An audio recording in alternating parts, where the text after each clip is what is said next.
Alright, what's up guys? Today we're talking gear, more specifically the gear that I carry on a day-to-day basis, what I keep in my bag, all the way from lenses to cameras to laptops to little nicks and knacks I throw in that roam the streets with me on a day-to-day basis. So been getting a lot of comments in regards to what lens I'm using or what camera I'm using. So figured I'd do a quick little breakdown of the bag I use and all my essentials. So hopefully you like this video. If you don't already, please subscribe. I've noticed that about 80% of the views I get on my channel are from non-subscribers. So if you can, if you find it in your heart to go ahead and smash that subscribe button, I'd greatly appreciate it. It'd help out the algorithm and all that nonsense. So, and to the people who are already subscribed, much appreciated. And without further ado, let's jump into the video.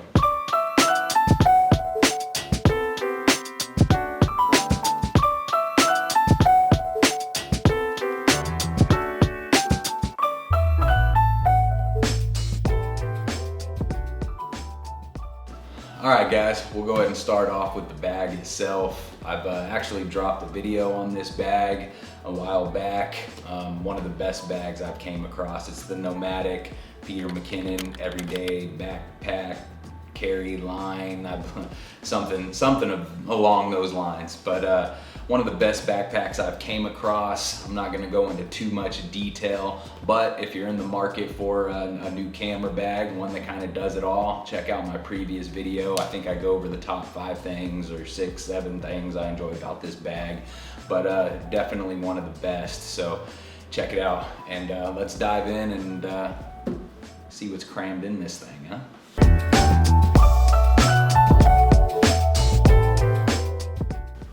Alright guys, this is it for lenses. These are the 2 primary lenses that I keep in my backpack at all times. And really 95% of the time, I'd say this bad boy's on my camera.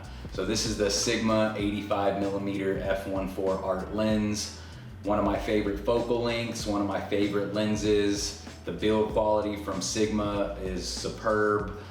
Just everything about this lens suits my needs. The compression, the shallow depth of field, the f1.4 is great for night shots and low light. So all in all, the best lens for me. I think it's personally the best lens for street photography. Let me know in the comments below what you think the best lens for street is. And if it's not the 85mm, maybe it's something I need to check out. So the other lens I keep with me is the 35mm f1.4 Sigma art lens.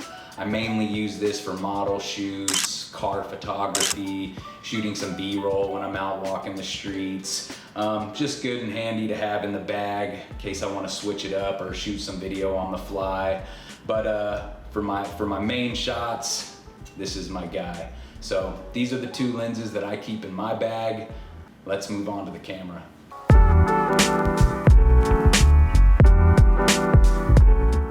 Alright, so as you guys probably know from a lot of my videos, I use the Sony A7IV, which is the hybrid line of Sony's. So if you're not familiar with the Sony platform, there's the S line, the R line, and then the line that doesn't have a letter designation, which is the hybrid line. So this thing shoots 33 megapixels, shoots in 2.2 10-bit video, up to 60 frames a second, 4K with a slight crop, 120 frames a second in regular HD.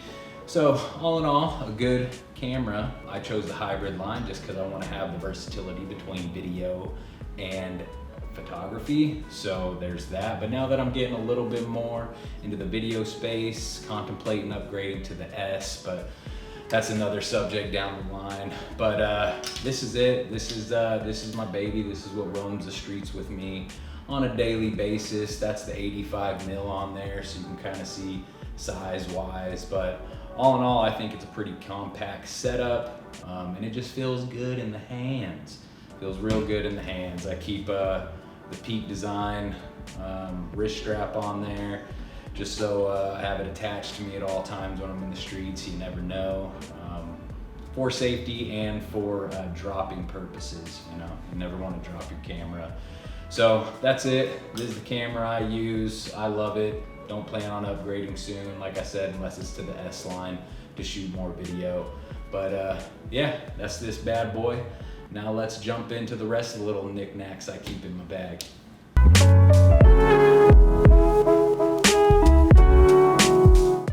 All right, guys, as for the rest of the things that I store in my daily backpack, start with the laptop. This is the Apple MacBook Pro 14-inch M1 Max, whatever, on and on and on. Great laptop, upgraded a couple months ago. This thing handles any footage you throw at it, whether it's 10-bit, whether it's from your drone, GoPro. It's been a blast working with this thing and has increased my productivity and workflow tenfold. So if you haven't already, highly recommend the upgrade if you can. It's it'll change the game for you. So moving on, got the drone, the DJI Mini 3 Pro. Love this thing. I actually made a video on it a couple months back where I crashed it the first day I had it. So if you want to see me embarrassed and having a bad day, go ahead and check that video out. It also comes with a controller, so handy dandy controller. Love having it, great quality. Keep this with me about 60% of the time. Love flying drones, so, and it gets great aerial shots of whatever you're doing. So also got the Polar Pro ND filters for it. I got your standard NDs for the daytime flying, cut out that light, and then I also got some blue morphic and gold morphic, and yeah, just to give it a little creative look. Also carry a 67 millimeter filter for my 35 mil. So when I'm shooting some video in the daytime, gotta have this. Thinking about upgrading to the Polar Pro Peter McKinnon line, but holding off for now. So moving on, got the GoPro Hero 10. This is what I shoot all my POVs with. Throw it on the chest mount, and it's on. It stays on for hours at a time. Never had an issue. If it is a hot day, it may overheat and give me a warning, and then I'll just typically pop the battery out, let it sit for a minute. But other than that, no complaints. Love this little guy, and I put it to work. So definitely always got this guy on me. Tripods. So the Joby 5X, I believe it is. I'm not 100% sure of the model number, but it's the larger one. It has the mount, you can slide your Peak Design clip right in there, no problem, tighten up. Holds the A7IV just fine, no issues. Definitely love having this guy in the bag. I'll use it, you know, capture some video, or for B-roll, get a little bit more stability. But overall, throw this in the water bottle pocket. And I don't take it with me all the time, but it's definitely nice to have every once in a while. As for memory, I use these SanDisk Extreme Pro SSDs. So I have one 2 terabyte, one 1 terabyte. The 2 terabyte I typically throw the majority of my video onto, and these guys are so good that you can work right off of them. So I don't like to work off of my computer that much, just bogs down the memory. So I've been working off those guys, no stutter, no delay, no anything, great drives. And then what kind of photographer would I be if I didn't have the old Lacy? So I got handfuls of these guys. These are great for putting your photos on, music, or just kind of anything you're not gonna really be working off of, or that takes a lot of data to work off of. So all in all, these Lacys are great drives. They got a great name. All photographers, everybody has these things. Great little drives. So other than that, batteries, got a ton of GoPro batteries, extra camera batteries, and my little handy dandy pocket knife. So this is the A7IV baby banter, I think it is. I'm not a big pocket knife guy, but it's nice to have one in the backpack just in case when you need it. When you need to open something up or cut something, protect yourself, maybe, I don't know. Either way, it's nice to have in the pack. So yeah, that's about it for the gear I carry on a day-to-day.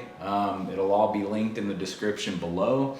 If you have any questions in regards to any of this, or want some more detail, or want me to create an in-depth review on anything, drop a comment below. I'll get you answered ASAP and we'll see what we could do. So other than that, appreciate you guys spending some time with me today. Hopefully you enjoyed the video, and I'll see you on the next one. Later.